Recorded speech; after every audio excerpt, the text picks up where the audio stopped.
मगर देखना यह है कि दोनों ही पार्टियों की योजनाओं और वायदों के बाद आखिर जनता का भरोसा किस पर होता है। कल जनता किसके भरोसे पर अपनी वोट की मुहर लगाती है। तो आज 17 नवंबर को जनता के रुख पर होगी बात, लेकिन इससे पहले दिखाते हैं एक रिपोर्ट।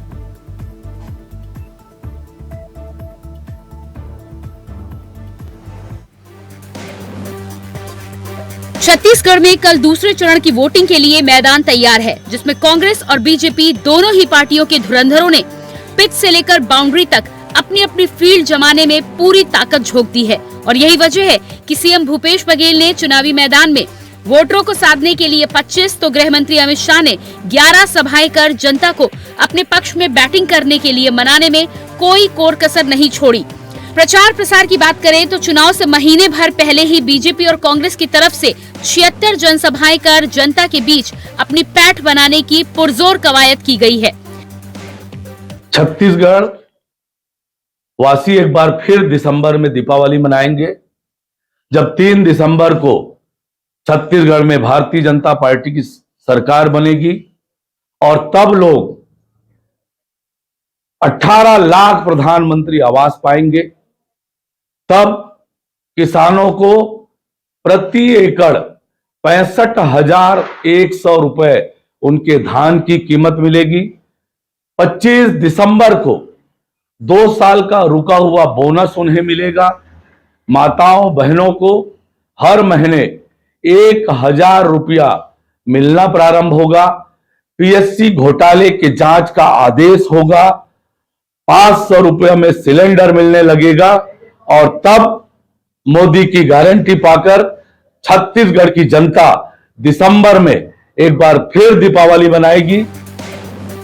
साथ ही चुनावी मौसम में वायदों और योजनाओं का अंबार भी जनता के सामने लगाया गया, जहां महिलाओं को 12,000 से 15,000 सालाना और किसानों की कर्ज माफी जैसी घोषणाओं के सहारे सत्ता तक पहुंचने की राह तराशने का काम सियासी दलों ने किया। साथ ही भूपेश के भरोसे के साथ मोदी की गारंटी का कार्ड जनता के सामने पेश किया गया, जिसके बाद अब चुनाव प्रचार थमने के बाद नेता घर घर पहुंच जनता को अपने पक्ष में वोट करने की अपील करते दिखाई दे रहे हैं। भारतीय जनता पार्टी चुनाव हार रही है। भारतीय जनता पार्टी ने यह मान लिया है मतदान के पहले कि उनकी बुरी तरीके से पराजय होने वाली है, इसलिए चुनाव हारने के बाद की जो बहाने की पटकथा है वो लिखने की तैयारी भाजपा शुरू कर चुकी है। चुनाव आयोग के पास जाके मनगढ़ंत शिकायतें, फर्जी शिकायतें, जिसका कोई आधार नहीं, ऐसी बातें कहना भारतीय जनता पार्टी का चरित्र बन चुका है। चुनाव आयोग निश्चित तौर पर कड़ाई करे। कहीं पे भी यदि अवैध सामग्री बांटी जा रही है और भारतीय जनता पार्टी के तो रायपुर शहर के 2-3 जो चुनाव लड़ रहे हैं प्रत्याशी हैं, रायपुर दक्षिण से भाजपा प्रत्याशी बृजमोहन अग्रवाल हो या पश्चिम से राजेश मूणत है, तब तो अवैध सामान चुनाव में बांटने के नाम पे कुख्यात रहे हैं। चुनाव के अंतिम समय मतदाताओं को प्रलोभन देने का इनका पुराना रिकॉर्ड रहा है। निश्चित तौर पर चुनाव आयोग को इस मामले में कड़ी कार्रवाई करना चाहिए।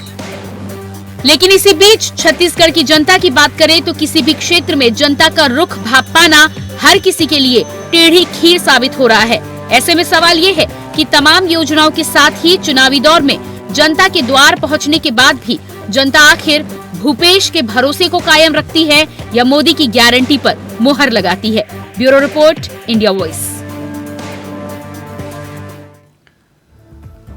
तो छत्तीसगढ़ में जिस तरह से कल दूसरे चरण की वोटिंग होनी है 70 सीटों पर, कल मतदाता उम्मीदवारों के भाग्य का फैसला करते हुए नजर आएंगे। आज उसी पर हम बातचीत करेंगे कि तमाम योजनाओं और घोषणाओं के बाद आखिर जनता किसकी तरफ अपना झुकाव कल दिखाने वाली है और 3 दिसंबर को जो फैसला आने वाला है छत्तीसगढ़ के चुनावी नतीजों का, उसमें किसके सर सत्ता का सिंहासन सजने वाला है।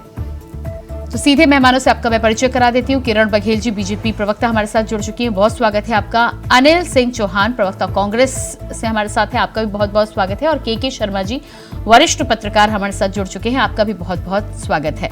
तो सबसे पहला सवाल यहाँ पर अनिल जी आपके पास में आऊंगी। कल दूसरे चरण का मतदान होना है, लगातार योजनाओं की बात आप कर चुके हैं, तमाम वायदे भी किए जा चुके हैं, लेकिन क्या लग रहा है आपको कि कल जब जनता फैसला सुनाएगी तो क्या भूपेश पर भरोसा उनका कायम होगा?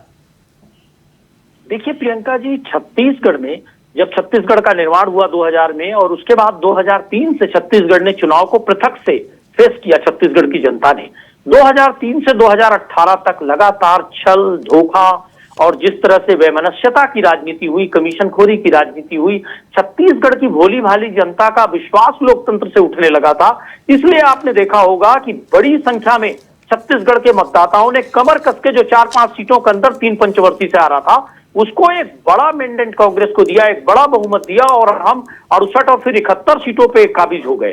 तो देखिए, कहीं ना कहीं छत्तीसगढ़ की जनता उसके बाद 2018 में सरकार बनने के बाद जिस तरह से कांग्रेस ने लगातार अपने घोषणाओं को पूरा करने का काम किया, लोकतंत्र में आस्था और सरकारों में विश्वास छत्तीसगढ़ की जनता का लौटाने का काम कांग्रेस ने किया। इसलिए हम तो लोकतांत्रिक मूल्यों के संवर्धन का काम किए। चाहे आप ग्रामीण अर्थव्यवस्था की बात कर लीजिए, चाहे प्रकृति से संस्कृति तक के संरक्षण की बात कर लीजिए, चाहे वनांचल की बात कर लीजिए, चाहे अर्बन इलाकों की बात कर लीजिए, कांग्रेस ने सर्वांगीण विकास करने का काम किया। और जिस तरह से भारतीय जनता पार्टी ने 15 सालों में जी जब इतना सारा काम आपने किया था, तो आखिरी समय पर भारतीय जनता पार्टी के 12,000 के बदले आपको 15,000 रुपए देने की जरूरत आन पड़ी। देखिए प्रियंका जी, कांग्रेस ने शुरू से 2-2, 3-3 करके अपने घोषणा पत्र के वादों को रखना जनता के बीच प्रारंभ किया। और सबसे बड़ी बात यह है, कई बार हमारे माननीय मुख्यमंत्री भूपेश बघेल जी और दूसरे नेताओं ने इस बात को स्पष्ट किया है कि हमको राहुल जी का स्पष्ट इंस्ट्रक्शन है कि आप उन्हीं घोषणाओं को करेंगे जिनको पूरा करने का काम करेंगे। ये नहीं कि भारतीय जनता पार्टी 2013 में बोली कि भाजपा का कहना साफ, किसानों का कर्जा माफ, 1 रुपए माफ नहीं हुआ साहब। तो आप कुर्सी पर बैठते ही वादों पे अमल करेंगे अगर, तभी आप इस तरह के वादे करिए। तो नहीं, लेकिन वो तो ठीक है, लेकिन आप भारतीय जनता पार्टी पर आपके घोषणा पत्र को नकल करने का आरोप लगाते हैं, लेकिन दोनों ही घोषणाएं आपकी बीजेपी की घोषणा आने के बाद आती हैं। तो प्रियंका जी, 80% हमारे घोषणा पत्र का जो पार्ट है उसको भाजपा ने पिछले घोषणा पत्र तक की नकल कर डाली। हम तो लगातार काम कर रहे थे। माननीय मुख्यमंत्री जी ने दीपावली का इंतजार किया, इस बात का पूरा अवलोकन किया कि कैसे हम इस वादे को पूरा करेंगे। उसके बाद ठीक लक्ष्मी पूजन के दिन हमने गृह लक्ष्मी योजना लॉन्च करने का काम किया। तो हम तो step by step, series by series आगे ही बढ़ रहे थे। उसमें भारतीय जनता पार्टी के नकल का सवाल ही नहीं है। भारतीय जनता पार्टी नकल इसलिए कर रही है कि 3100 रुपए धान की कीमत देने की बात करी, कर्ज माफी में तो ये नकल कर नहीं पाए, इनके पास साहस भी नहीं है। ये तो अदानी अंबानी का कर्जा माफ करने वाले लोग हैं। तो मुश्किल ये आई, भारतीय जनता पार्टी ने जिस तरह से नकल करने का काम किया, 3100 दिया। हमारा कहना है भैया, आप तो केंद्र में सरकार में हैं, पूरे छत्तीसगढ़ नहीं, पूरे देश के किसानों के खून पसीने की कीमत समझिए। आज बनारस का किसान, जहां से मोदी जी सांसद है, 1200-1300 में धान बेच रहा है, वहां भी 3100 लागू करिए ना, पूरे देश में लागू करने में आपको क्या दिक्कत है? क्या जनता इतने से छल को नहीं समझेगी? किरण जी, जवाब दीजिएगा इस सवाल का। देखिए प्रियंका जी, छत्तीसगढ़ को जो लोक लुभावने झूठा घोषणा पत्र के जरिए सत्ता में आई थी ये कांग्रेस की सरकार, जनता ने परख लिया है, जांच लिया है किस प्रकार इन्होंने एक भी वादे पूरे नहीं किए हैं। चाहे किसानों की बात कर ले, महिलाओं की बात कर ले, युवाओं की बात कर ले, अनियमित कर्मचारियों की बात कर ले, एक भी वर्ग ऐसा नहीं है जो छत्तीसगढ़ कांग्रेस की घोषणा पत्र में किए गए वादों को पूरा किया गया और उनसे संतुष्ट हो या खुश हो। छत्तीसगढ़ की जनता जान चुकी है कि अगर भाजपा, अगर छत्तीसगढ़ का कोई विकास कर सकता है, विकास की गाथा अगर कोई लिख सकता है, तो सिर्फ और सिर्फ भाजपा की सरकार।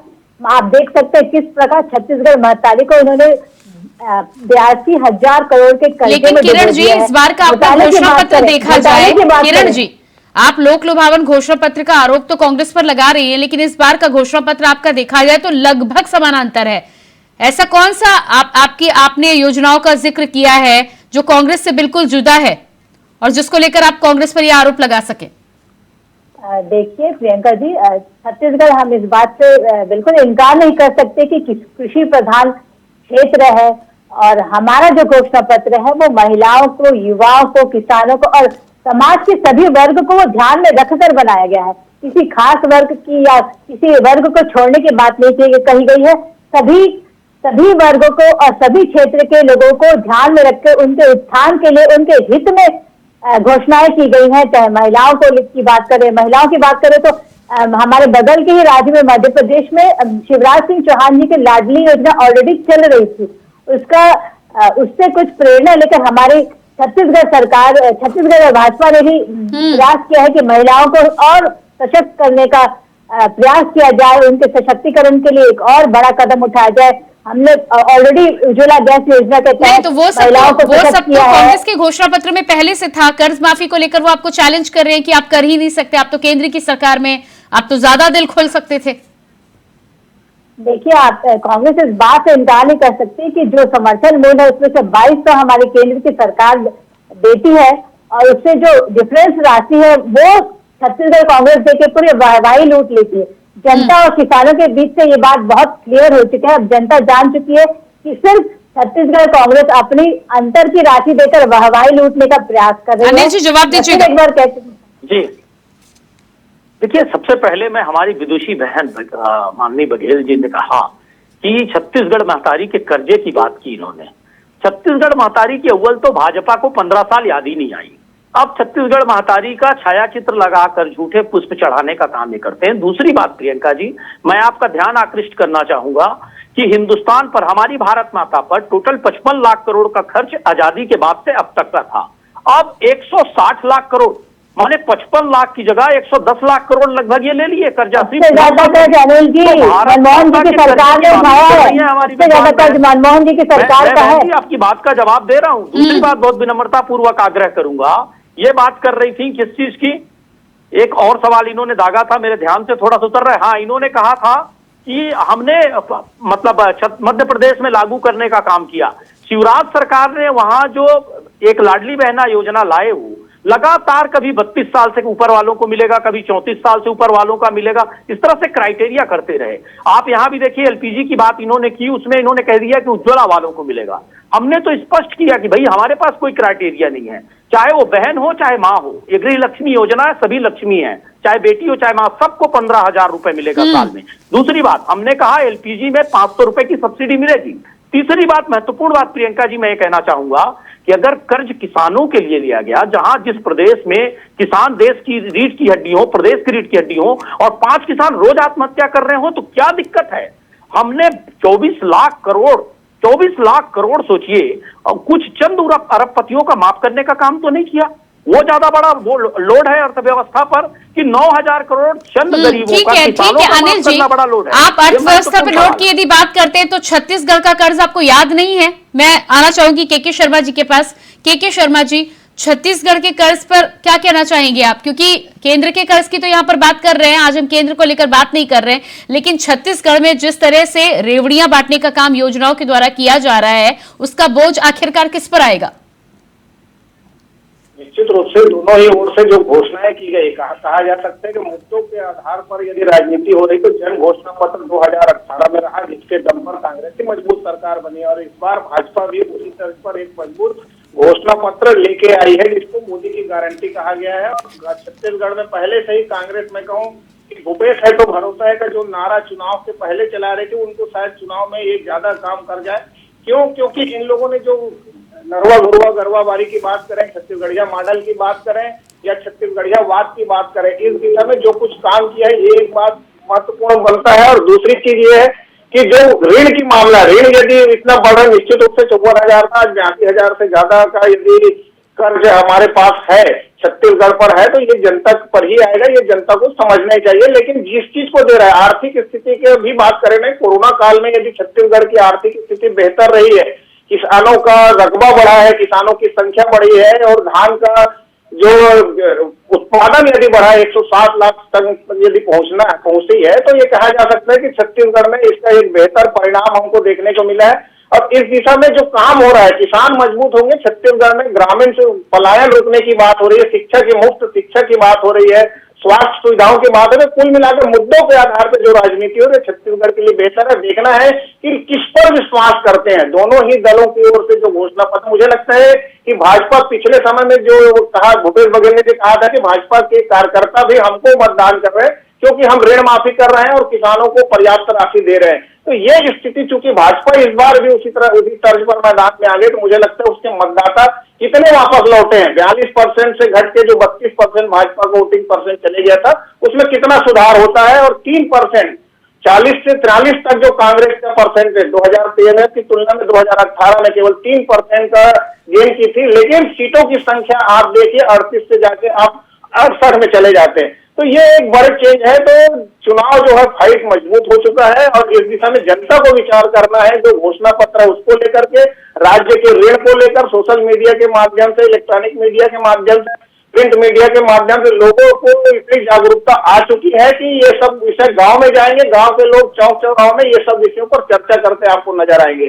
तो कुल मिलाकर के ये जागरूकता का परिणाम क्या आता है, जो मुद्दों पे आधार राजनीति है। कल एक बड़ी बात और हुई बेमेतरा में, लोगों ने इस ओर इतना ध्यान दिया कि राहुल गांधी ने ये कहीं बात निकल गया कि भूपेश बघेल को कहा कि आपने सबसे पहले ऋण माफी की थी और इस बार भी आपको ऋण माफी करना है। तो अब प्रत्यक्ष रूप से ये बात आ रहा है कि क्या भूपेश बघेल को उन्होंने संकेत दे दिया है कि आप ही मुख्यमंत्री बनेंगे। तो ये एक 70 विधानसभा चुनाव से पहले एक बड़ा एक चेंज है और इसका असर सरगुजा क्षेत्र में, जहाँ टीएस बाबा मुख्यमंत्री पद के दावेदार के रूप में पिछले समय सभी सीटों जीते थे, वहां पे क्या स्थिति बनती है। और भूपेश बघेल मैदानी इलाके में दुर्ग है, रायपुर का है या बिलासपुर संभाग के बीच में जो मैदानी इलाके में। किरण जी, आपके पास आती हूँ। योजना और वायदों की तो हम यहाँ पर बात कर ही रहे हैं, लेकिन जिस तरह से के शर्मा जी ने कहा कि राहुल गांधी ने कहीं ना कहीं इशारा कर दिया, भूपेश है तो भरोसा है तो छत्तीसगढ़ में चल ही रहा है, लेकिन भारतीय जनता पार्टी की तरफ से यदि देखा जाए तो मोदी की गारंटी पर काम हो रहा है। मुख्यमंत्री पद के चेहरे को लेकर कुछ बात साफ नहीं हुई है। तो क्या लगता है आपको कि राज्य में क्या नेतृत्व उस तरह का नहीं था जो आपको मोदी जी के नाम पर ही एक बार फिर से, हालांकि भारतीय जनता पार्टी अपने सारे चुनाव मोदी के नाम पर लड़ती है, लेकिन कहीं ना कहीं एक चेहरा जरूर आगे करती है। देखिए प्रियंका जी, आपको मैं याद दिला देना चाहूंगी कि 2003 में भी जब भाजपा ने चुनाव लड़ा था छत्तीसगढ़ में, तो हमारे पास कोई चेहरा नहीं था, हमने बिना किसी चेहरे पे चुनाव लड़ा था।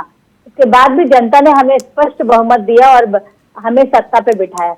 और रही बात चेहरे की, तो एक लोकतांत्रिक पार्टी है हमारी, लोकतांत्रिक प्रक्रिया के तहत स्पष्ट बहुमत के बाद विधायक दल की बैठक बैठेगी और सभी विधायकों की सर्वसम्मति से जो नेता चुना जाएगा वही हमारे मुख्यमंत्री का चेहरा होगा।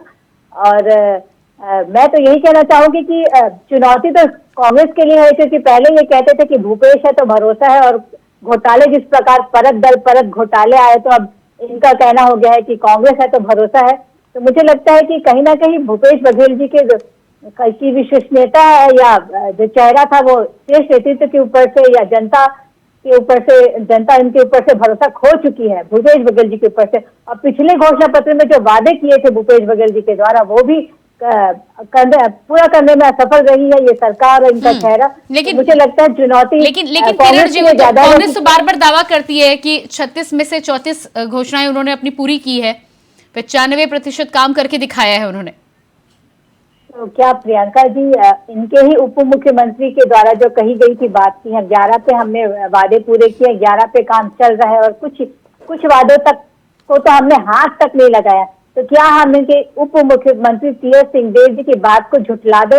अनिल जी जवाब दीजिएगा। आपकी पार्टी के तमाम नेता कुछ और बोलते हैं और उप मुख्यमंत्री का बयान कुछ और आया था, इस पर क्या कहना है आपका? देखिए, बड़ी हास्यास्पद बात है, भारतीय जनता पार्टी की विद्वान प्रवक्ता हमारे उप मुख्यमंत्री के उस बयान को कोट कर रही हैं जो 2-3 साल पहले आया है। यही भारतीय जनता पार्टी के साथ दिक्कत है, इनके पास न नेता है, न मुद्दा है, न चेहरा है। आज इनके साथ परेशानी ये है कि ये ईडी और आईटी के भरोसे चुनाव लड़ रहे हैं, क्योंकि मुद्दा और चेहरा विहीन हो चुकी है भाजपा। और इनके इन हथकंडों से भूपेश बघेल जी के चेहरे पे कोई फर्क नहीं पड़ा है, ना कांग्रेस के नारे पर कोई फर्क पड़ना है। भूपेश है तो भरोसा है, कांग्रेस है तो भरोसा है, ये हमारा नारा तब भी था अब भी था।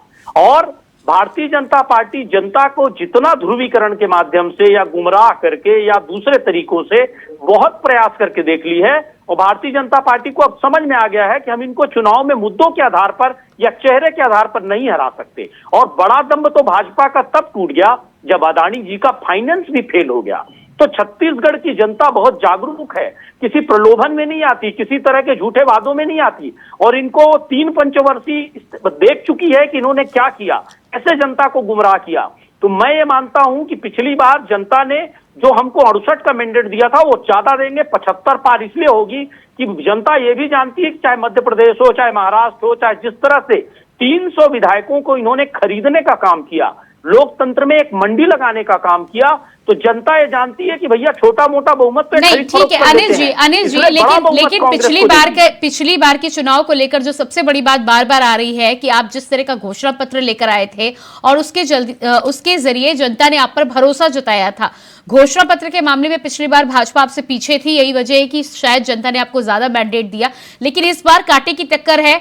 आपका और भारतीय जनता पार्टी दोनों का घोषणा पत्र लगभग समान है, थोड़ा बहुत अंतर है क्योंकि आपने बाद में घोषणाएं की हैं। ऐसे में साइलेंट जिस तरह से वोटर नजर आ रहा है, ऐसे में कुछ भी कह पाना, अभी आपके तमाम नेता हैं, अभी कुछ भी भाप पाना बहुत मुश्किल हो रहा है, तमाम जो लोग ग्राउंड पर चल रहे हैं इस समय। ऐसा बिल्कुल नहीं है प्रियंका जी। सबसे पहली बात मैं आपको बता दूं, भारतीय जनता पार्टी का घोषणा पत्र आने के पहले हमारे माननीय मुख्यमंत्री जी ने, हमारे राहुल जी ने ये घोषणा कर दी थी कि किसानों की कर्जमाफी होगी और पिछली बार की तरह होगी। सरकार आते ही, मुख्यमंत्री की कुर्सी संभालते ही पहला काम होगा किसानों की कर्जमाफी का। फिर भी भारतीय जनता पार्टी साहस नहीं जुटा पाई कि किसानों की कर्जमाफी करे, कि भाजपा में साहस है ही नहीं, क्योंकि देखिए वो बेसिकली चंद अरबपतियों के इशारे पे उनकी नीति बनती है। तो भारतीय जनता पार्टी ये साहस ही नहीं दिखा पाई। आपका कहना गलत है। दूसरी बात, घोषणा पत्र फिर हमारा सशक्त है और उस घोषणा पत्र पर अमल करने का हमारा जो फार्मूला है वो भी भारतीय जनता पार्टी पे कई गुना भारी है। किरण जी, भाजपा न किसानों को धान की कीमत देती है न कर्ज माफ करती है। किरण जी जवाब तो दीजिएगा। इनका विश्वास उठ चुका है जनता। किसानों को लेकर लगातार कांग्रेस हावी नजर आती है। अनिल जी जो दावे कर रहे थे कि इनकी घोषणा पत्र पहले आई, तो अनिल जी को याद दिला देना चाहूंगी कि जैसे ही हमने घोषणा की 3100 के समर्थन मूल्य की, उसके ठीक दूसरे दिन इनके मुख्यमंत्री का घोषणा पत्र जारी होता है कि हम 3200 देंगे। हमने 12,000 की बात की, इन्होंने हार के डर से, आधी आबादी के वोट बैंक खिसकने के डर से 2 दिन बाद फिर घोषणा कर दी कि ये 15,000 देंगे। तो कॉपी पेस्ट और करने का काम तो ये कर रहे हैं। और निश्चित तौर पे ये अनिल जी कह रहे थे कि छत्तीसगढ़ की जनता बहुत समझदार है, तो मैं भी बिल्कुल समर्थन करती हूँ कि छत्तीसगढ़ की जनता बहुत समझदार है। 5 साल में इन्होंने कांग्रेस को टेस्ट करके देख लिया है कि कितनी घोटालेबाज, घपलेबाज सरकार है। चाहे महिलाओं की शराबबंदी की वादा को ये देख लेते हैं, युवाओं के बेरोजगारी भत्ता की बात कर ले, पीएससी घोटाला में युवाओं के सपने तोड़ने और चकनाचूर करने की बात को देख ले, किसानों की कर्ज माफी की दावे करने वाली ये सरकार सिर्फ छोटे किसानों का कर्ज माफ कर पाई है, बड़े किसानों, नेशनल बैंक को तो ये छोड़ चुके हैं। अनियमित कर्मचारी की बात कर ले तो वो भी असंतुष्ट है। स्वसहायता समूह की महिलाओं का रेडी टू ईट का रोजगार छीनने की बात कर ले तो ये सरकार किस मोर्चे पे पास हुई है, क्या मुंह लेके जाएंगे अनिल जी छत्तीसगढ़ की जनता के सामने? आपने जितने भी घाट में गंगा जल लेके जो वादे किए थे ना, उसमें से कोई भी वादे पूरी नहीं कर पाए हैं। उल्टा छत्तीसगढ़ को घोटाले और भ्रष्टाचार की गर्त में ढकेल दिया है। चाहे कोल घोटाला हो, पीएससी घोटाला हो, शिक्षा विभाग तक तो आपने बख्शा नहीं है। हमने भारत के इतिहास में चारा घोटाला सुना था प्रियंका जी, इन्होंने तो गोबर तक नहीं छोड़ा, गोबर में भी घोटाले कर लिए। महादेव ऐप की बात करें, महादेव अगर आप गूगल में 508 टाइप करते हैं तो सिर्फ छत्तीसगढ़ के मुख्यमंत्री का नाम आता है। आप देख सकते हैं कि छत्तीसगढ़ की जनता जवाब दीजिएगा। बीजेपी की तरफ से ये भी घोषणा सामने आई है कि यदि उनको मैंडेट मिलता है तो सीधे जांच बिठाएंगे आप पर। जी देखिए, भारतीय जनता पार्टी तो बदले की राजनीति ही करती है। मैं एकदम क्रमशः जवाब देना चाहूंगा। इन्होंने पीएससी घोटाले की बात की, पहली बार न्यायालय में मामला लगा है पीएससी के मामले में। युवाओं को प्रतियोगी परीक्षाओं में फीस माफ करने का काम भूपेश बघेल जी की कांग्रेस सरकार ने किया है। दूसरी बात, पीएससी में माननीय उच्च न्यायालय छत्तीसगढ़ ने कहा 2005 के मामले में, जिसको पेंडिंग रखे थे, कि हाँ करप्शन हुआ है, गलत भर्तियां हुई हैं, गलत रैंकिंग हुई है, उसको भारतीय जनता पार्टी के प्रवक्ता हैं अभी रविंद्र सिंह जी, वो उस मामले में खुद पार्टी है और देखिए आज सुप्रीम कोर्ट में स्थगन करा के बैठे हैं उस मामले में, और उन्हीं जिम्मेदार दागी अधिकारियों को इन्होंने आईएएस अवार्ड कर दिया है। और एक भी पीएससी की भर्ती इन्होंने बेदाग नहीं की। आप उठाकर पूरा रिकॉर्ड देख लीजिए, सब इंस्पेक्टर की भर्ती हो। और शिक्षा का घोटाले की बात करते हैं, इनके शिक्षा मंत्री की पत्नी ही फर्जी मुन्नी भाई बनके और परीक्षा दे रही थी। तो देखिए जितने कोल ब्लॉक, शराब घोटाले, सब ये रमन सरकार के हमको गिनाते हैं। चीट फंड कंपनियों के माध्यम से छत्तीसगढ़ की जनता को लूटा गया। सिंह जी, आपके पास तो पूरा समय था, आपने क्यों नहीं, यदि आपको इन तमाम मामलों के बारे में कुछ भनक थी, जानकारी थी, तो आपने क्यों नहीं जांच बिठाई राज्य स्तर पर? निश्चित रूप से राज्य स्तर पर जितनी जांच हो सकती थी हमने की। हमने चिट फंड कंपनियों का पैसा लौटाया, 500 डायरेक्टरों को जेल भेजने का काम किया, 1000 आदिवासियों की रिहाई की जिनको नक्सलवाद के नाम पर जेल में डाला गया था, और झीरम कांड से लेकर दूसरे मामलों में जिनमें जांच हो सकती थी, धर्मलाल कौशिक जी कहीं याचिकाकर्ता बन गए, कहीं कोई और न्यायालयीन मामलों में कानून की कमजोरियों का फायदा उठाकर उसको स्थगन लेकर इन्होंने बचने का प्रयास किया प्रियंका जी। और कांग्रेस कभी बदले की राजनीति में भरोसा नहीं रखती, हम विकास की राजनीति में भरोसा रखते हैं। किसी भी राज्य की एजेंसी का अगर दुरुपयोग हुआ है तो बताइए। महादेव ऐप आप देख लीजिए कि सेंट्रल लेवल पे ऐप को बंद किया जाता है, 1 साल से मुख्यमंत्री जी 3-3 चिट्ठियां लिख दिए, लेकिन महादेव ऐप बंद नहीं हुआ। 8 स्टेट में स्टेट की पुलिस ने कार्रवाई की, हमने जुआ प्रतिषेध अधिनियम 2022 लागू करने का काम किया, जिसमें ऑनलाइन गैर जमानती जुर्म बनाने का काम किया। अनिल सिंह जी, महादेव ऐप के बारे में तो जानकारी तब हुई जब जानकारी केंद्र के द्वारा हुई है। बिल्कुल गलत बात है प्रियंका जी। महादेव ऐप का इशू छत्तीसगढ़ पुलिस ने 8 स्टेट में छापेमारी करके सैकड़ों करोड़ बरामद किया, कई बुकीज को पकड़ा, तब जाके मामला हाईलाइट हुआ। दूसरी बात मैं आपको बता दूं, महादेव ऐप में अभी जो 508 करोड़ की रिश्वत की बात करते हैं, वो जो गाड़ी है, अमर अग्रवाल जी जो भारतीय जनता पार्टी के कद्दावर नेता हैं, 15 साल मंत्री रहे हैं, उनके सगे भाई के बेटे के नाम पर वो रजिस्टर्ड है, और भाजपा उसको नकारती रही। अमर अग्रवाल जी ने स्वीकार किया मीडिया के सामने। वो तो कह रहे हैं कि मुख्यमंत्री का एक्स ड्राइवर है। किरण जी जवाब दीजिएगा।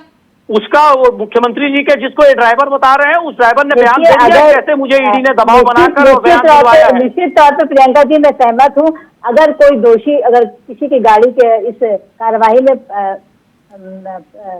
प्राप्त की जाती है तो निश्चित तौर पे जांच का विषय है, और दोषियों को कड़ी से कड़ी सजा मिलने की बात मैं ऐसे क्यों नहीं जांच की बहन जी? ठीक है, के शर्मा जी मैं आपके पास आऊंगी। महादेव आपको लेकर जो यहाँ पर बात हो रही है, तमाम चुनावी मुद्दों के साथ ये भी एक बड़ा मुद्दा छत्तीसगढ़ के कल की वोटिंग में अपना रोल निभाने वाला है, उसको लेकर दोनों ही पार्टियां एक दूसरे पर छींटाकशी कर रही हैं। देखिए, छत्तीसगढ़ में सबसे जनता के बीच में सभी वही विषय हैं जो केंद्र सरकार केंद्र स्तर पर है, चाहे महंगाई का मुद्दा हो, रसोई उसके लिए सिलेंडर की बात आ जाती है, जब बेरोजगारी की बात आती है तो 2.5 लाख नौकरी देने की बात आती है, स्वरोजगार की बात आती है, महिला स्व सहायता समूह को समृद्ध करने की बात आती है, रीपा के माध्यम से रोजगार की बात आती है, भ्रष्टाचार का एक मुद्दा है ये। लेकिन छत्तीसगढ़ छोटा राज्य होने के कारण यहाँ एक दूसरे को सभी लोग जानते हैं, जिस तरह से रिश्तेदारी और तमाम प्रकार की बातें खुलकर सामने आ जाती है। तो कुल मिलाकर के भ्रष्टाचार को ये है कि जनता विश्वास करे कि ना करे। क्यों? क्योंकि कोर्ट अपना डिसीजन करेगा। अभी केवल आरोप लग रहे हैं, आरोपियों के पकड़े जा रहे हैं, उन पर कोर्ट में चालान फुटअप होने के बाद किन विषयों पर बिंदियों को आगे किया जाता है, ईडी अपना काम कर रहा है, लेकिन जनता की अदालत में विवेक पर फैसला होगा।